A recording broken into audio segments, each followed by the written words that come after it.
वैसे आजाद भारत से अब तक का ये इतिहास है कि प्रधानमंत्री दिल्ली की रामलीला में ही दशहरा मनाते हैं, मगर ये पहला मौका है जब प्रधानमंत्री नरेंद्र मोदी दिल्ली के बजाय लखनऊ में विजयदशमी मनाएंगे। लेकिन मोदी के लिए लखनऊ की ये रामलीला इतनी जरूरी क्यों है और विपक्षी पार्टियां क्यों इस बात के खिलाफ हैं कि पीएम दिल्ली के बजाय यूपी के लखनऊ में रामलीला मनाएं?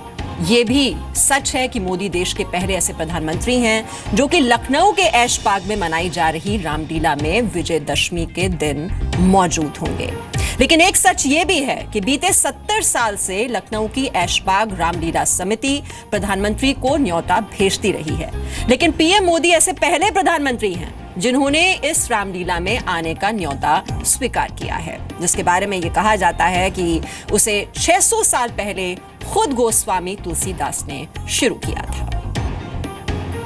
लेकिन ऐतिहासिक से कहीं ज्यादा इसके दरअसल राजनीतिक मायने हैं। अगले ही साल यूपी में चुनाव हैं और इस रामलीला के जरिए पीएम मोदी लखनऊ में खड़े होकर पूरे यूपी से सीधा संवाद करेंगे और पीओके में सर्जिकल स्ट्राइक के बाद लखनऊ में आतंक के रावण का दहन कर सकते हैं, जो इशारों में यह संदेश होगा कि बीजेपी किसी भी परिस्थिति में देश की सुरक्षा से समझौता नहीं करती। इसके अलावा मोदी का लखनऊ की रामलीला में जाना इसलिए भी महत्वपूर्ण है क्योंकि लोकसभा चुनाव उन्होंने वाराणसी से लड़ा और लखनऊ में प्रधानमंत्री के दशहरा मनाने को लेकर सियासी बयानबाजी भी तेज हो गई है। कांग्रेस इसे चुनावी हथकंडा करार दे रही है तो बीजेपी कह रही है कि विजयदशमी पर राजनीति नहीं की जानी चाहिए।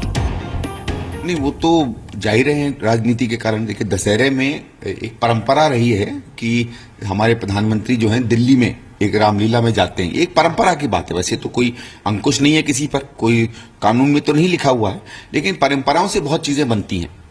अब वो इसको तोड़कर आज लखनऊ जा रहे हैं तो सीधी बात है कि चाहे ये टेररिस्ट स्ट्राइक जो हुई है, सर्जिकल स्ट्राइक जो हुई है, उसको खुला करना, चाहे बार बार उसका प्रचार प्रसार करना, चाहे मीडिया द्वारा अपने को बहुत बड़ा हीरो बता देना, चाहे लखनऊ जाना, ये सब राजनीति का हिस्सा है। समस्त देश को एक समान एक आंख से देखना, ये प्रधानमंत्री का हमेशा से ही एक तरीका रहा है। हमने यह भी देखा कि प्रधानमंत्री ने अपनी पहली दिवाली किस प्रकार कश्मीर में बिताया। उस समय तो इन लोगों ने नहीं पूछा कि कश्मीर में कोई चुनाव है क्या। तो आज उत्तर प्रदेश में अगर गरीबों के साथ, उत्तर प्रदेश की जनता के साथ, उत्तर प्रदेश के किसानों के साथ प्रधानमंत्री अगर रामलीला मनाएंगे और वहाँ पर प्रधानमंत्री जाएंगे तो इस पर राजनीति करने की क्या आवश्यकता होनी चाहिए। तो लखनऊ में होने वाली इस रामलीला को लेकर यूपी के मुख्यमंत्री अखिलेश यादव क्या कह रहे हैं, आइए उनकी बात भी आपको सुना दें।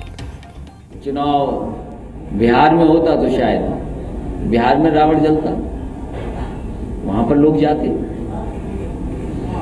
चुनाव है, मैं समझता हूँ रामलीला और इन त्योहारों को तो दूर रखना चाहिए, लेकिन प्रधानमंत्री जी आ रहे हैं,